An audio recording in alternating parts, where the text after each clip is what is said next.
Hello everyone, welcome to Bansal academy YouTube platform. जैसा कि हमने लास्ट वीडियो में डिस्कस किया था कि HPSC commission that is Haryana public service commission ने आपकी पीजीटी की वैकेंसीज आउट की हैं पीजीटी केमिस्ट्री के लिए। तो उस वैकेंसीज में क्या सिलेबस रहने वाला है ये हम डिस्कस कर चुके हैं। ठीक है, पेपर पैटर्न क्या रहने वाला है वो डिस्कस कर चुके हैं। अब पेपर में क्या आता है, कैसे क्वेश्चंस होते हैं, actually what is how difficult is the paper, paper difficult कितना होगा, पेपर होगा कैसा। तो उसके लिए आज की वीडियो में हम प्रीवियस ईयर पेपर को एनालाइज करने वाले हैं। तो this is the video regarding the analysis of previous year paper. Subjective paper को एनालाइज करेंगे, one by one questions discuss करेंगे एंड आफ्टर दैट वो करने के बाद हम स्ट्रेटेजी बनाएंगे कि how to crack that exam. उस एग्जाम की प्रेपरेशन के लिए आप कैसे अच्छे से प्रेपरेशन कर सकते हो, कैसे क्या क्या स्टेप्स फॉलो कर सकते हो और उसे कैसे क्रैक कर सकते हो। तो this is all that we are going to discuss in this video. तो सबसे पहले अगर मैं क्वेश्चन पेपर की बात करूं, these are the question paper specific instructions. There are 18 questions in all, total आपके पास 18 क्वेश्चंस होने वाले हैं। ठीक है, candidate has to attempt only 15 questions और उसमें से आपको 15 क्वेश्चंस अटेम्प्ट करने हैं। ये मैंने लास्ट वीडियो में भी बता दिया था कि 18 क्वेश्चंस आपके पास टोटल होंगे और आपको 15 क्वेश्चन अटेम्प्ट करने हैं and each question is of 10 marks. Her question आपका 10 मार्क्स का होने वाला है। हाँ, आगे उसके पार्ट्स हो सकते हैं, तो total exam is of 150 marks. ये हमने ऑलरेडी डिस्कस कर लिया था। Marks assign to each question part are given against it. किस पार्ट को कितनी वेटेज मिली है, कितने मार्क्स मिले हैं, वो उसके सामने दिए होंगे। Word limiting questions wherever specified should be adhere to. जहाँ पे भी वर्ड लिमिट मेंशन की गई है कि you have to give the answer in this much words, आपको उसे फॉलो करना पड़ेगा।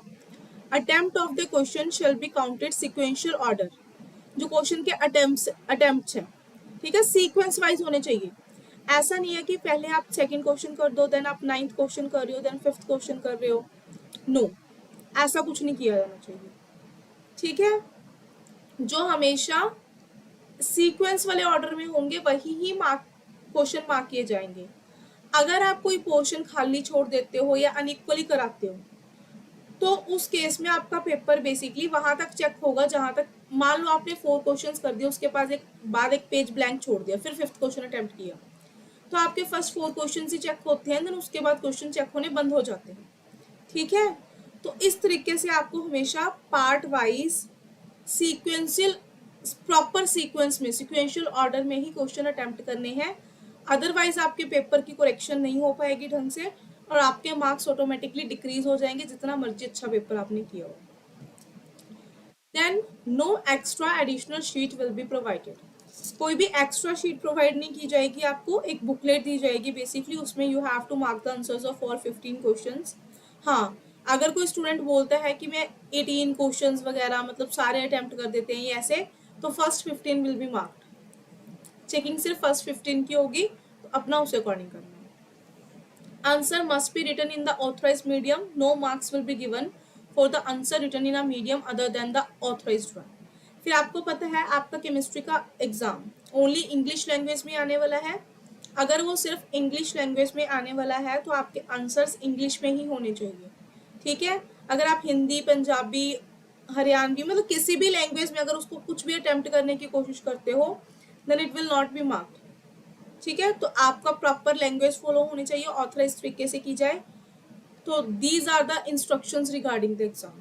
ठीक है, 18 क्वेश्चंस हैं, 15 you have to attempt, total marks is 150, 10 marks for each question. हर क्वेश्चन के आगे पार्ट्स होंगे जिनकी वेटेज उनके सामने दी जाएगी। बस आपको क्या करना है, क्वेश्चन को एक सीक्वेंस वाइज करना है, सिक्वेंशियल ऑर्डर में करना है। ठीक है, और क्वेश्चंस को अटेम्प्ट करने के लिए कोई भी एक्स्ट्रा शीट प्रोवाइड नहीं की जाएगी। तो let's discuss the paper now. Paper देख लेते हैं कि पेपर है कैसा। So our first question is calculate the number of molecules of carbon dioxide present in 300 ml of gas at 273 Kelvin and 2.5 atmospheric pressure. Number of molecules calculate करने हैं carbon dioxide के। Volume दे रखा है, temperature दे रखा है, pressure दे रखा है, तो है ना, नंबर ऑफ मोल्स कैलकुलेट हो सकते हैं, नंबर ऑफ मॉलिक्यूल्स कैलकुलेट हो सकते हैं। सिंपल बेसिक, बिल्कुल बेसिक केमिस्ट्री से क्वेश्चन है, दैट इज योर +1। ठीक है, 5 मार्क्स का। सेकेंड पार्ट है, gastric juice contains 3 mg of HCl per ml if a person produce 225 ml of gastric juice per day. How many antacid tablet each containing 250 mg of aluminium hydroxide are needed to neutralize all the HCl produced in one day? तो acid base neutralisation reaction है, basic stoichiometric question है। ठीक है, कैसे acid base react करेंगे, किस type से neutralisation होगी और कैसे स्टोइकियोमेट्री बैलेंस करके आप with the help of mole concept ये निकाल सकते हो। ठीक है, बस इतना है। And this question is again of 5 marks. ये भी आपका +1 लेवल का मान के चल लेते हैं, +1 में आप ऐसे क्वेश्चंस पढ़ लेते हो। Then is the second question, predict the shapes of following molecules on the basis of hybridization, BCl3 की, CH4 की, CO2 की, अमोनिया की। इन चारों की शेप बतानी है on the basis of hybridisation. ठीक है, and this question is of 10 marks और हर एक शेप के आपको 2.5 मार्क्स असाइन होंगे। तो ठीक है, ये क्वेश्चन भी आपका नॉर्मल केमिकल बॉन्डिंग का है, +1 बोल सकती हूँ या मैं ज्यादा से ज्यादा ग्रेजुएशन लेवल, है ना, सिंपल है। An organic compound contain 48% carbon, 8% hydrogen, 28% nitrogen. Calculate the empirical formula of the compound. किसी ऑर्गेनिक कंपाउंड में 48% कार्बन है, इतना हाइड्रोजन नाइट्रोजन है, एम्पेरिकल फॉर्मूला। ये भी आप +1 में पढ़ लेते हो, एम्पेरिकल फॉर्मूला मॉलिक्यूलर फॉर्मूला वाले क्वेश्चंस, कोई डिफिकल्ट क्वेश्चन नहीं है। Explain conductometric titration between strong acid and against strong base. अब ये जो कंडक्टोमेट्रिक टाइट्रेशन है, इसका +1 में कोई लेना देना नहीं है, +1 में आपको नहीं सिखाया जाता कि कंडक्टोमेट्रिक टाइट्रेशन क्या होती हैं, ये ग्रेजुएशन लेवल का टॉपिक है। तो जैसा कि हमने सिलेबस में भी बोला था, some questions are of +1 +2 level, some questions are of from the graduation level, है ना, तो कुछ टॉपिक्स है ही ग्रेजुएशन के, तो ये ग्रेजुएशन लेवल का क्वेश्चन आ गया। Next fourth question, single question है, hydrolysis of sugar gives. Sugar की हाइड्रोलिसिस दे रखी है सुक्रोज की ग्लूकोज प्लस फ्रक्टोज पे, इक्विलिब्रियम कांस्टेंट की वैल्यू दे रखी है, you have to calculate delta G naught, Gibbs free energy calculate करनी है, and this question is of 10 marks. Simple सा न्यूमेरिकल है, ठीक है, बट 10 मार्क्स में है, तो बहुत अच्छे से डिटेल में करना है, हर एक कैलकुलेशन शो करनी पड़ेगी हमें। एंड क्वेश्चन किसका है, सिंपल, इक्विलिब्रियम कांस्टेंट का, याद, या फिर आप बोल सकते हो इलेक्ट्रो में भी पढ़ते हो ऐसे क्वेश्चंस, है ना, दोनों में पढ़ लेते हो कि इलेक्ट्रो इक्विलिब्रियम कांस्टेंट, तो इजी है, it is again of +1 +2 level. Next fifth question में 2 पार्ट से, derive an expression which shows relationship between equilibrium constant and EMF of the cell. अब तक क्या आ रहे थे, अगर मैंने देखा ऑब्जर्व किया, first second third fourth question concept based थे, न्यूमेरिकल्स टाइप थे। अब ये क्वेश्चन आ गया डेरिवेशन टाइप, इसमें आपको डिराइव करना है relationship between equilibrium constant and EMF of the cell, कि ई नॉट के बीच में और इक्विलिब्रियम के कांस्टेंट में क्या रिलेशनशिप होता है, and this is of 5 marks. Explain the change in free energy for predicting spontaneity of a reaction. आपको फ्री एनर्जी में चेंज कैलकुलेट करना है for predicting spontaneity of a reaction, कोई भी रिएक्शन स्पॉन्टेनियस है या नहीं है, ठीक है, क्या क्या कंडीशन होती है, delta G should be greater than 0, less than 0, वो कैसे है, वो एक्सप्लेनेशन देनी है, but this explanation you have to give in detail in the 5 marks. तो ये क्वेश्चन नॉर्मल +1 +2 लेवल का ही है थर्मोडायनामिक्स से, पर 5 मार्क्स में एक्सप्लेन करना है, इट मीन्स आपको ग्रेजुएशन लेवल तक की नॉलेज होनी चाहिए, और अगर मैं उसको भी ज्यादा बोलूँ कि ग्रेजुएशन से भी ज्यादा आपको थोड़ी सी हाई ही नॉलेज होनी चाहिए, तभी आप इतनी छोटी सी बात को 5 मार्क्स में एक्सप्लेन कर पाओगे। Okay, next question is what is order of a reaction. तो सिंपल केमिकल काइनेटिक्स का क्वेश्चन है, +2 level. Give an example for second order reaction, आपको कोई भी सेकेंड ऑर्डर रिएक्शन की एग्जांपल देनी है। ऑर्डर की definition is in the 2 marks and इसकी डेफिनेशन मतलब example is of 3 marks. Then write any 2 differences between ideal and non-ideal solution is of 5 marks.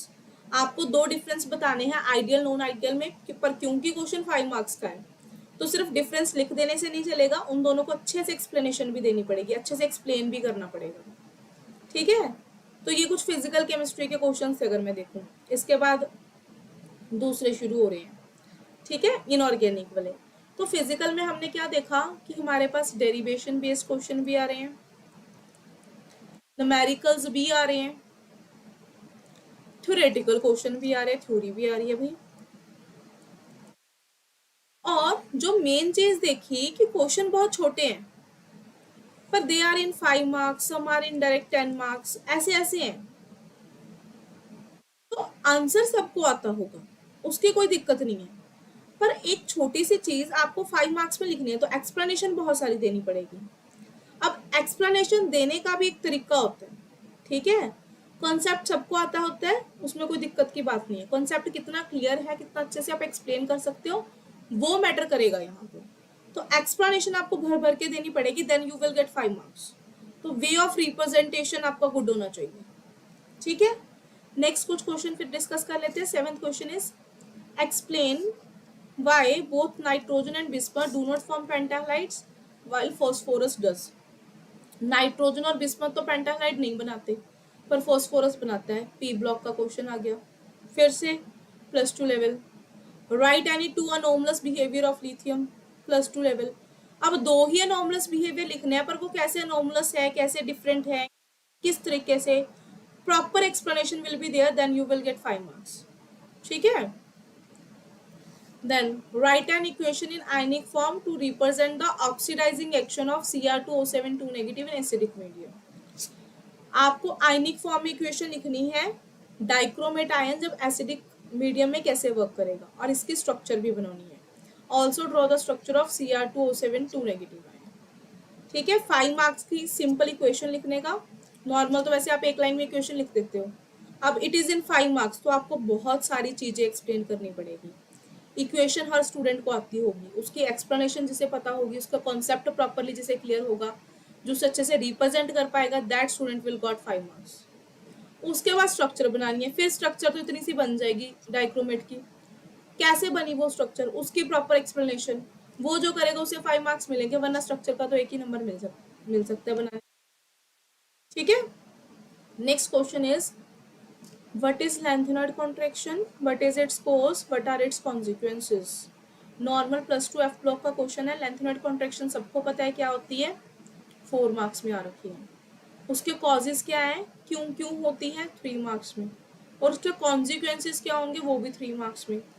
तो अगर आप देखोगे lengthenoid contraction, तो अब lengthenoid contraction की डेफिनेशन सबको आती है, जिसको प्रॉपर ग्राफिकल वे से समझाना आ रहा है, एक्सप्लेन करना आ रहा है, 4 मार्क्स तो उसी को मिलेंगे ना, बाकियों को कैसे मिल जाएंगे। तो अगेन हम क्या देख रहे हैं बार बार कि क्वेश्चन इजी है, आपको फोकस करना है वे ऑफ रिप्रेजेंटेशन पे, लिखना कैसे है, कैसे उसे 4 मार्क्स जितना लिख सकते हो, लगे मतलब एग्जामिनर जो आपसे पेपर लेगा, चेकर को लगे कि आपको 4 मार्क्स देने ही पड़ेंगे, ऐसी रिप्रेजेंटेशन होनी चाहिए। Next is draw one of the geometrical isomer of the complexes. ये कॉम्प्लेक्स दे रखा है, ठीक है, नॉर्मल ऑक्टाहेड्रल कॉम्प्लेक्सेस का ज्योमेट्रिकल आइसोमर बनाना है, विच इज ऑप्टिकली एक्टिव, जो सिंपल ऑप्टिकली एक्टिव हो।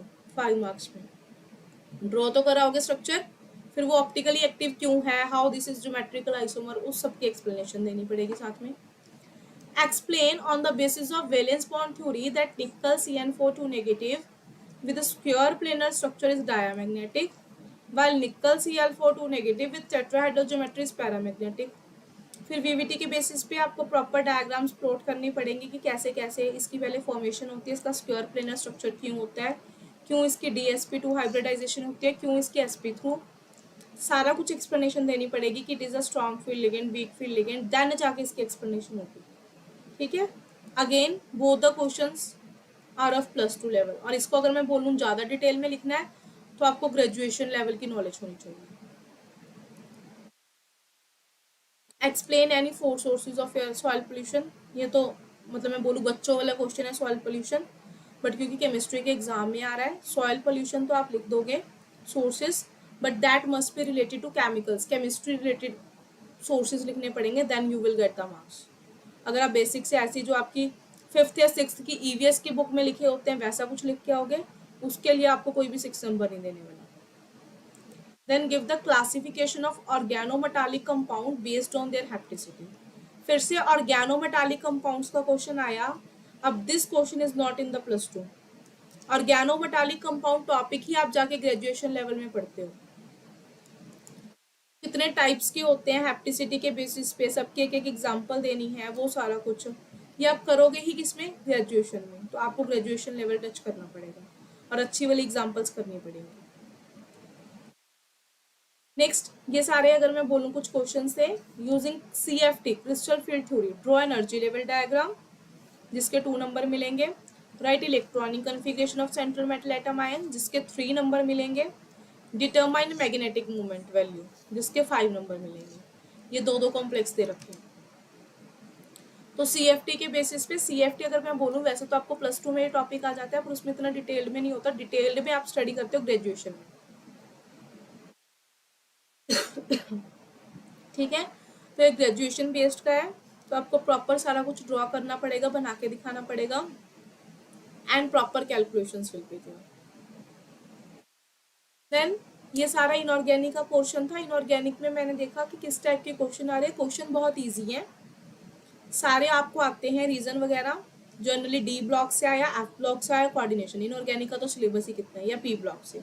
ब्लॉक से क्वेश्चन पूछते हैं, कोऑर्डिनेशन कंपाउंड से क्वेश्चन पूछते हैं, या फिर ऑर्गेनोमेटालिक से। क्वेश्चन बहुत ईजी थे, बस वो 10 मार्क्स में है। तो again way of representation must be good. ठीक है, then is about organic. Give the chemical test to distinguish between primary, secondary and tertiary alcohols. Primary alcohol को, सेकेंडरी अल्कोहल को, टर्शियरी अल्कोहल को कैसे डिफरेंशिएट करोगे, उनके लिए आपको केमिकल टेस्ट देना है। वही Lucas reagent test, Victor Meyer test, you can give that. 5 marks का क्वेश्चन है, तो proper explanation will be there, flow charts will be there. Flow chart बना के आप प्रॉपर एक्सप्लेन कर सकते हो। Give the classification of polymers based on their structures with one example for each class.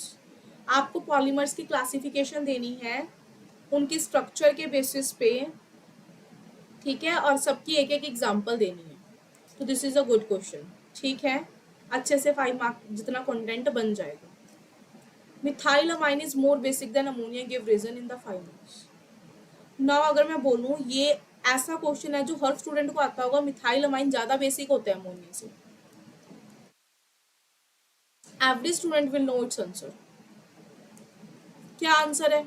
1 word answer, plus I effect. Plus I effect, क्या एक this 1 word is enough for 5 marks? No. तो again and again हम जितने भी question जैसे जैसे discuss कर रहे हैं, सबसे एक ही कंक्लूजन निकल रहा है, क्या?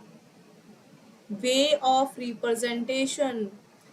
सिर्फ नॉलेज होना काफी नहीं है, अच्छे से नॉलेज होनी चाहिए, अच्छे से कॉन्सेप्ट क्लियर होना चाहिए।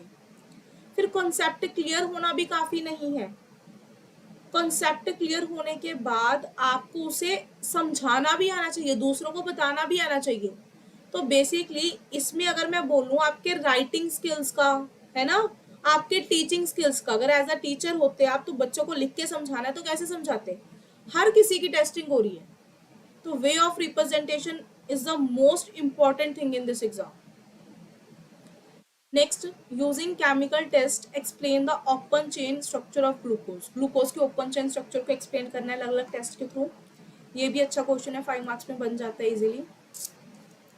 How are the vitamin classified. Vitamin को आप कैसे क्लासीफाई करोगे? Name the vitamin responsible for the coagulation of blood.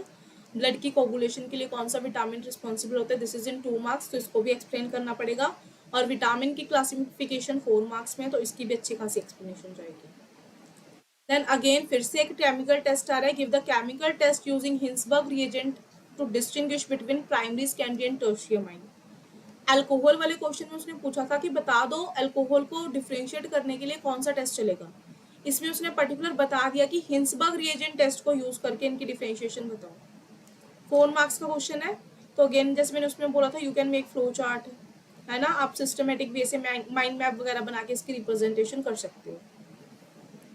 Then give the biological functions of nucleic acids. Nucleic acid के क्या क्या बायोलॉजिकल फंक्शन होते हैं? Completely learning memory based question है।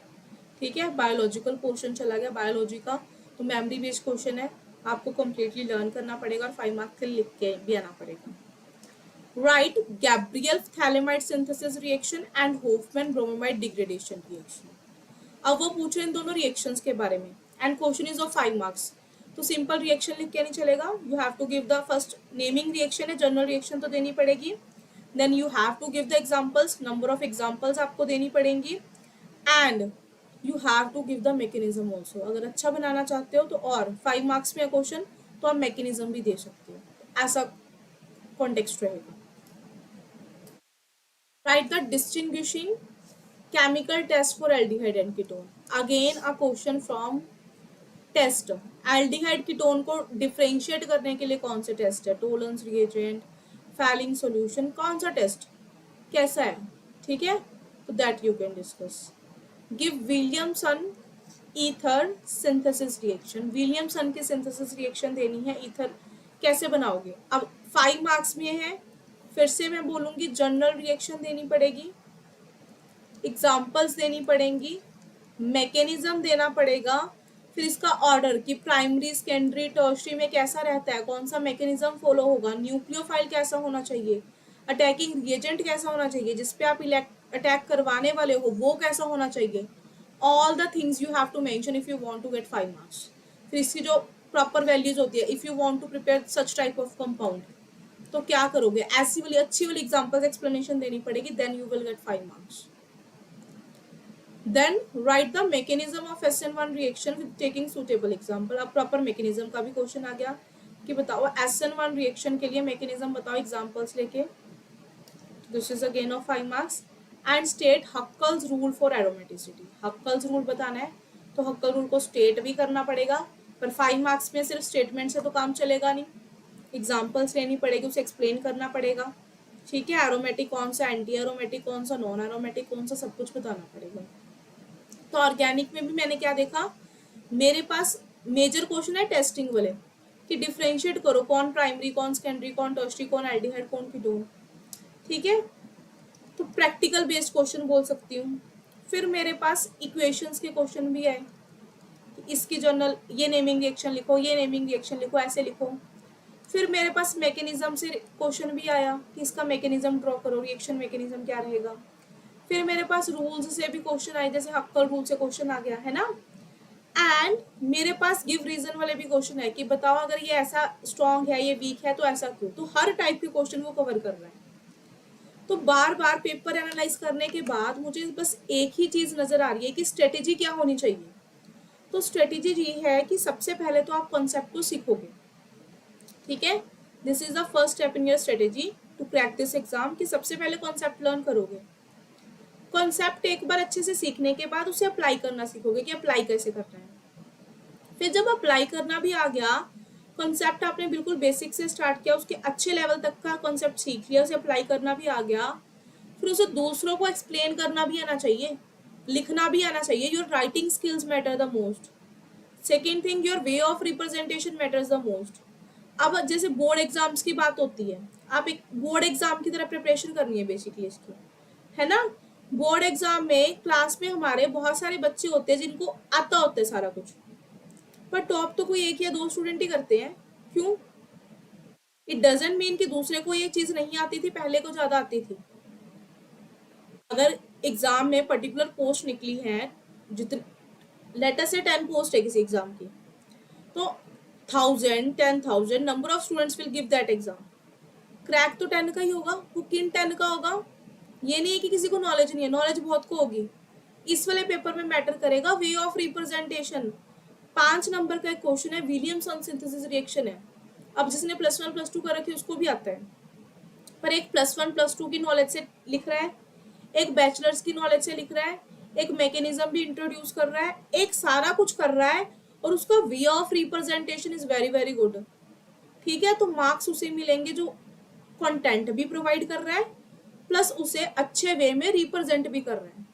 तो स्ट्रेटेजी यही है कि कॉन्सेप्ट सीखने के साथ साथ उसे रिप्रेजेंट करना भी आना चाहिए, उसे एक्सप्लेन करना भी आना चाहिए। तो you have to do the written practice. आपको बार बार लिख लिख के प्रैक्टिस करनी पड़ेगी। अब तक क्या होता था, जनरली कॉम्पिटिटिव एग्जाम में हम क्या करते हैं, ऑब्जेक्टिव बेस्ड है, जैसे इसका फर्स्ट टेस्ट ही है, ऑब्जेक्टिव बेस्ड है, कॉन्सेप्ट आया अप्लाई किया ऑप्शन टिक ओके।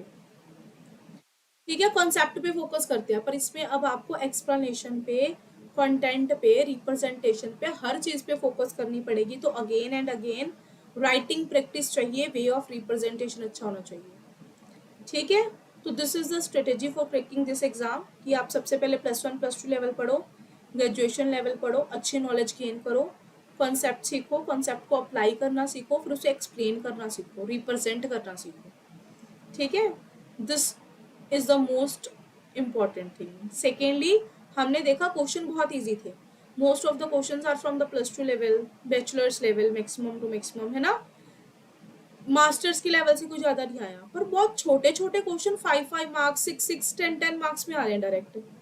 तो अब 10 मार्क्स तो उसी को मिलेंगे जो उसमें कंटेंट दे के आएगा। ठीक है, तो कंटेंट आपका मैटर करेगा, और कंटेंट के साथ साथ मैं फिर से वही बात रिपीट कर रही हूँ, वे ऑफ रिप्रेजेंटेशन ही मैटर करेगा। तो यही स्ट्रेटेजी रहेगी कि आपको बार बार कॉन्सेप्ट पता हो और उसे लिख के प्रैक्टिस करके देखना है।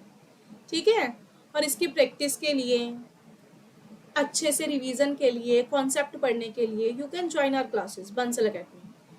हम आपको अच्छे से हर कॉन्सेप्ट क्लियर करवाएंगे, प्रॉपर कोचिंग मिलेगी आपको, देन प्रैक्टिस शीट्स मिलेंगी, आपकी रिटर्न प्रैक्टिस होगी, दोनों पेपर्स के लिए, ऑब्जेक्टिव और सब्जेक्टिव के लिए प्रैक्टिस शीट मिलेंगी, एमसीक्यू प्रैक्टिस भी होगी, रिटर्न प्रैक्टिस भी होगी, आपको 1-to-1 अटेंशन दी जाएगी, प्रॉपर आपसे ध्यान दिया जाएगा।